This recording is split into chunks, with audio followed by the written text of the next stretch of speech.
ظاہر ہے آپ نے فلور آف دا ہاؤس پہ مذاکرات کی بات کی، پھر مذاکراتی کمیٹی میں بھی آپ موجود ہیں، آپ امید کا بھی اظہار کرتے ہیں کہ جب مذاکرات ہوتے ہیں تو حل نکلتا ہے، کوئی درمیان کی پوزیشن نکلتی ہے، بٹ اس سب کے درمیان میں D G I S P R نے اتنی اگریسو پریس کانفرنس کر دی، پی ٹی آئی کے 2 مطالبات، ایک 9 مئی کے حوالے سے، ایک 26 نومبر کے حوالے سے، دونوں پر اپنا ورڈکٹ دے دیا۔ اب آپ نے کہا تو تھا کہ اسٹیبلشمنٹ کو اعتماد میں لے کے آگے بڑھیں گے، اب کیسے بڑھیں گے؟ ان کا تو مائنڈ یہ ہے جو انہوں نے بتا دیا۔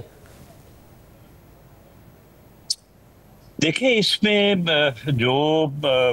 2 جنوری کو میٹنگ ہے تو اس میں جب پی ٹی آئی کی کمیٹی کی طرف سے ان کی ڈیمانڈ سامنے آئیں گی تو اس کے اوپر پھر جو ہمارا جواب ہوگا تو اس میں پھر یہ ساری چیزیں جو ہیں وہ ان کو پیش نظر رکھتے ہوئے جو ہے وہ بات آگے جو ہے وہ اس انداز سے میں تبصرہ نہیں کرنا چاہتا کہ وہاں پہ ہونے والی بات جو ہے وہ وقت سے پہلے ہی جو ہے وہ عیاں ہو جائے، لیکن میں سمجھتا ہوں کہ جو پی ٹی آئی کی طرف سے ڈیمانڈ ان کی یا جو ان کا موقف سامنے آئے گا تو اس کے جواب میں جو ہماری طرف سے بات کہی جائے گی تو اس میں جو ہے وہ ساری چیزیں جو ہیں وہ یہ ساری چیزیں شامل ہوں گی یا ان کو ملحوظ خاطر رکھا جائے گا۔ مگر راز صاحب آپ کے لیے تو پھر ایسا لگتا ہے کہ 2 کام ہیں، پہلے تحریک انصاف کو سے مذاکرات کرتے ہوئے ان کی پوزیشن کو سافٹ کریں، پھر ان سے جب بات کچھ طے پائے تو جا کے اسٹیبلشمنٹ کو منائیں کہ جی آپ بھی تھوڑے سافٹ ہو جائیں۔ یہ تو آپ 2 طرفہ مذاکرات کر رہے ہوں گے آپ لوگ۔ دیکھیں شاہ زیب، اگر پی ٹی آئی کا جو سوشل میڈیا جس قسم کی کمپین کر رہا ہے، جس قسم کی وہاں پہ ایلیگیشنز اور جس قسم کی جو ہے وہ وہاں پہ مہم جوئی جو ہے وہ کی جاتی ہے، اور جس قسم کے الزامات اور جو ہے وہ ایک یعنی جو ہے ایبناکشس کمپین وہاں پہ ہوتی ہے، تو یہ ساری چیزیں جو ہیں یہ یہاں تک بات کے پہنچنے میں جو ہے ان ساری چیزوں کا جو ہے وہ عمل دخل ہے، اور ٹیبل پہ آنے اور بیٹھ کے ان چیزوں کو سلجھانے کے علاوہ آپ مجھے بتائیں کہ اس کے علاوہ پھر اور راستہ کیا ہے، اور آپشن کیا ہے؟ تو آپ یہ کہہ رہے ہیں کہ آپ کو ابھی بھی امید ہے تحریک انصاف کو کہیں نہ کہیں، ہمارے ساتھ مرزا صاحب موجود تھے، انہیں امید ہے کہ معاملہ آگے بڑھیں گے؟ وہ بھی یہ کہہ رہے تھے کہ جو آج D G S P R کی پریس کانفرنس ہے وہ سوشل میڈیا کا رد عمل زیادہ لگتا ہے، ورنہ کہیں نہ کہیں بات آگے بڑھ رہی ہے، تو آپ کو امید ہے کہ بریک تھرو ہوگا ڈائیلاگ میں؟ دیکھیں یہ بات پی ٹی آئی کے جو دوست ہیں جن میں سے کچھ لوگ اس معاملے میں اتنے ہی سنجیدہ ہیں یا اس بات کو آگے بڑھانا چاہتے ہیں جتنا ہم چاہتے ہیں، لیکن ان کی مشکل یہ ہے کہ وہ یہ بات کر نہیں سکتے، کیونکہ اگر وہ یہ بات کریں جیسے میں کر رہا ہوں تو وہ خود بتاتے ہیں کہ ہمیں اتنی گالیاں پڑتی ہیں اور ہماری اتنی ٹرولنگ ہوتی ہے کہ ہم تو مشکل میں جو ہے وہ آ جاتے ہیں۔ تو معاملہ یہ ہے کہ یہ چیزیں جو ہیں یہ ساری جو ہے وہ جب ٹیبل پہ بیٹھا جائے گا تو میں سمجھتا ہوں کہ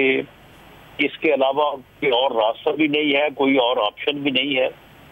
تو پھر ان چیزوں کو جو ہے وہ بہتری کی طرف لے کے جائے بغیر جو ہے وہ اور تو پھر کوئی جو ہے وہ وے آؤٹ نہیں ہے۔ صاحب اگر موجودہ صورتحال میں، کیونکہ آپ ہی نے کہا تھا سب سے پہلے کہ نواز شریف صاحب کا اپروول اور اسٹیبلشمنٹ کو اعتماد میں لے کے ہی بات آگے بڑھے گی، تو اس وقت جو آپ کے مذاکرات ہو رہے ہیں، مذاکرات کو انہوں نے ویلکم بھی کیا مگر ساتھ میں تحریک انصاف پر شدید تنقید بھی کی D G S P R صاحب نے، تو ابھی جو بات ہو رہی ہے وہ مکمل طور پر فیسیلیٹیٹ کر رہی ہے اسٹیبلشمنٹ ان مذاکرات کو، یا حامی ہے ان مذاکرات کی اصل میں بھی؟ دیکھیں D G I S P R نے آج بھی اس سوال کے جواب میں یہی کہا کہ ٹھیک ہے ان کا مینڈیٹ نہیں ہے کہ وہ جو ہے وہ پولیٹیکل ڈائیلاگ کریں،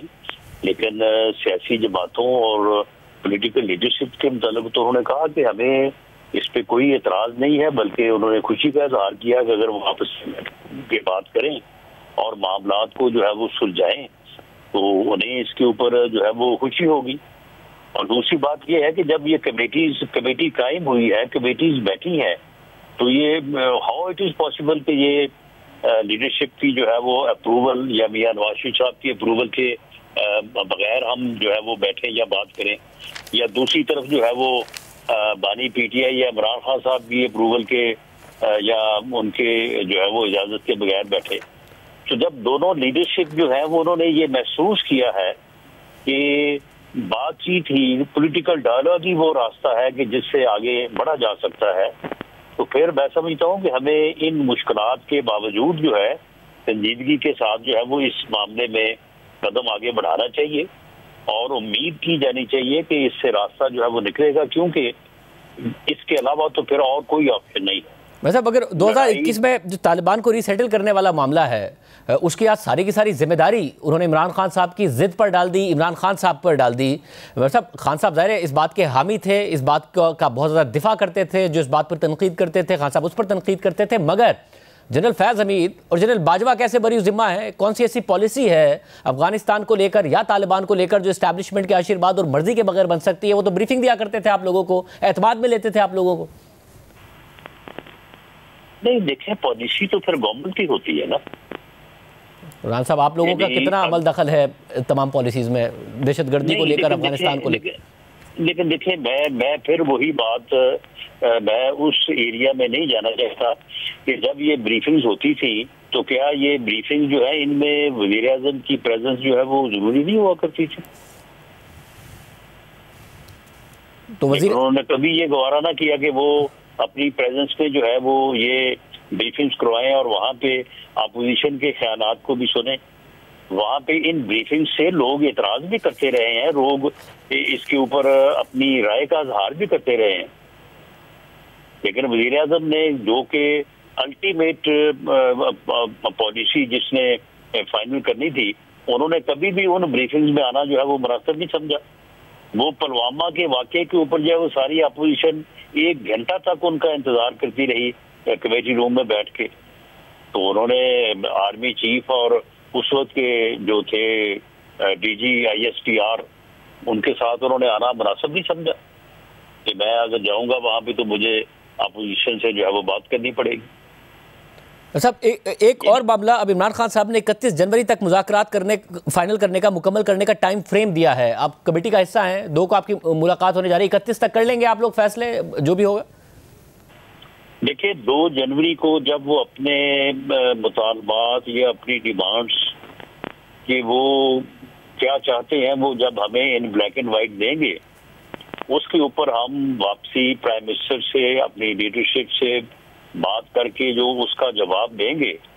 تو اسی میٹنگ میں یہ معلوم ہو جائے گا کہ اس میں کوئی فردر جو ہے وہ پروسیڈ کرنے کی ضرورت ہے یا کوئی راستہ ہے یا نہیں ہے. اور میں سمجھتا ہوں کہ یہ عمل جو ہے اس کو 31 جنوری سے تک مکمل کرنے میں کوئی دشواری نہیں ہوگی. اور اگر یہ معلوم ہو کہ کوئی پیش رفت کے امکانات ہیں تو پھر یہ 31 جنوری جو ہے وہ اس کو بڑھایا بھی جا سکتا ہے.